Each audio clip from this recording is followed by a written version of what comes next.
رب اشرح لي صدري ويسر لي أمري واحلل عقدة من لساني يفقه قولي ربنا زدنا علما.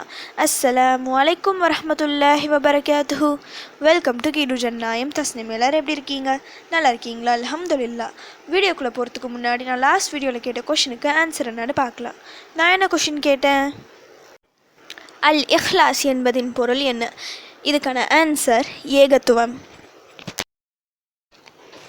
அல்ல சுபஹானஹு வ தஆலா தன் அடியார்களின் மீது மிகுந்த அன்புடையவனாக கருணையுடையவனாக இருக்கின்றான். தன்னை வணங்காத மக்களுக்கே இந்த உலகில் சகல வசதிகளையும் அந்தஸ்துகளையும் கொடுத்து வாழ வைத்தவனுக்கு தன்னை வணங்கும் ஒரு முஃமினின் வாழ்க்கையை மாற்ற தெரியாதா? ஒரு முஃமினின் வாழ்க்கை மேலோட்டமாக பார்த்தால் மிக மிக சிரமங்களாக தெரியும். உண்மையில் அல்லாஹ்வின் கருணையும் உதவியும் அங்குதான் அதிகம் இருக்கும். வாழ்க்கையில் கஷ்டங்கள் ஏற்படும் போது ஒருபோதும் கவலையடையக்கூடாது. அல்லாஹ்வின் ரஹ்மத்தின் மீது நம்பிக்கை இழக்கக்கூடாது. அவன் நினைத்தால் ஒரு நொடியில் நம் வாழ்க்கையை மாற்றுவான். அவனை வணங்கி கொண்டு அவனை திக்ர் செய்து கொண்டிருக்கும் நிலையில் ஒருபோதும் நம்மை அவன் கைவிட மாட்டான். நம் அந்தஸ்துகளை பல மடங்கு அவன் உயர்த்துவான். சில நேரங்கள் இருக்கு, அந்த நேரத்தில் நாம் கேட்கும் துவாக்கள் நம் விதியை மாற்றும்.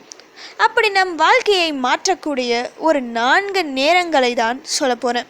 இதை தவறாமல் நீங்கள் செய்தால் நாடிய வாழ்க்கை அமையும் இன்ஷா அல்லாஹ். குறிப்பிட்ட சில நேரங்களில் நாம் கேட்கும் துவாக்களுக்கு பவர் அதிகமாக இருக்கும். அதில் முதலாவது தஹஜுத் நேரம். அல்லாஹ் சுப்ஹானஹு வ தஆலா கீழ்வானத்திற்கு இறங்கி வரும் நேரம் இது. சரியாக இந்த நேரம் கண்விழித்து நம் கஷ்டங்களை படைத்தவனிடம் சொல்லும்போது ஒரு இரவில் பதில் கிடைக்கும். இரண்டாவது பாங்கு கொடுக்கும் நேரம். அதாவது பாங்கிற்கும் இகாமத்திற்கும் இடையிட்ட அந்த நேரத்தில் நாம் கேட்கும் துவாக்கள் நிறைவேறும். ஒரு நாளில் 5 முறை நமக்கு இந்த வாய்ப்பு கிடைக்கிறது. சரியாக பயன்படுத்தி கொண்டால் வாழ்க்கையில் எந்த கஷ்டமும் இருக்காது. மூன்றாவது நேரம் ஃபஜர் நேரம். நம் வாழ்வாதாரம் இந்த நேரத்தில் தான் இறங்கப்படுகிறது. தூக்கத்திலிருந்து தனக்காக விழித்து தொழும் அடியானை பார்த்து அல்லாஹ் சுப்ஹானஹு வ தஆலா மலக்குமார்களிடம் பெருமையாக பேசுவான். ஃபஜர் தொழுற கையோடு துவா செய்தால் நிச்சயம் உடனடி பதில் கிடைக்கும். 4வது நேரம் கடமையான 5 வேளை தொழுது பிறகு துவா செய்வது. ஒவ்வொரு வேளை தொழுது அதே இடத்தில் அமர்ந்து யாரிடமும் பேசாமல் உதுவோடு இருந்து நாம் துவா செய்தால் மலக்குமார்கள் நமக்காக துவா செய்வார்கள். ஒரு மணி நேரம் நீங்கள் இப்படியே இருந்தாலும் சரி, மலக்குமார்களின் துவா கிடைத்து கொண்டே இருக்கும். ஒரு 5 நிமிடம் ஒதுக்கி படைத்த ரொப்பிடம் நமது கஷ்டங்களை சொல்லி ஒரு சஜ்தா செய்தால் போதும், நம்முடைய அத்தனை கஷ்டங்களையும் அவன் ஒன்றுமில்லாமல் செய்து விடுவான். இப்போ நான் சொன்ன இந்த 4 நேரங்களில் ஏதாவது ஒரு நேரத்தை நீங்கள் அடைந்து விட்டால் போதும், உங்கள் வாழ்க்கை மாற.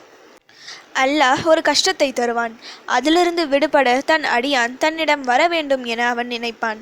அதில் குறிப்பிட்ட சில நேரங்களில் அவன் மறுக்காமல் தருவான். அது போன்ற பொன்னான நேரங்கள் தான் இவை. வாய்ப்பு ஒரு முறைதான் வரும், அதை சரியாக பயன்படுத்தி கொள்ள வேண்டும். ஆனால் அல்லாஹ் நமக்கு ஒரு முறை தரவில்லை, தினம் தினம் தந்து கொண்டேதான் இருக்கின்றான். ஒரு நாள் முழுமையாக அதை பயன்படுத்தினால் கூட நமக்கு சரியான நேரத்தில் அது கை கொடுக்கும். சிறப்பான இந்த 4 நேரங்கள் போல சிறப்பான ஒரு 4 துவாக்கள் இருக்கு. இந்த 4 துவாக்களை அந்த நேரத்தில் நீங்கள் கேட்டால் போதும், உங்கள் வாழ்க்கையில் உள்ள ஒவ்வொரு நொடியும் சந்தோஷமாக மாறும். என்னை படைத்த இறைவன் எவ்வளவு கருணையாளன் என மனதார உணர்வீர்கள். அந்த 4 துவாக்களை அடுத்து வர இருக்கும் வீடியோவில் சொல்கிறேன் இன்ஷா அல்லாஹ். அது வரைக்கும் இந்த சிறப்பான நேரங்களில் அதிகம் துவா செய்து அல்லாஹ்விடம் உதவி தேடுங்க. இனி வரும் நாட்கள் சிறப்பாக இருக்கும் இன்ஷா அல்லாஹ். ஓகே, இப்போ ஃபைனலி கொஷின் டைம். விசாலமான அருட்கொடை என்று நபி ஸல்லல்லாஹு அலைஹி வஸல்லம் அவர்கள் எதை கூறினார்கள்?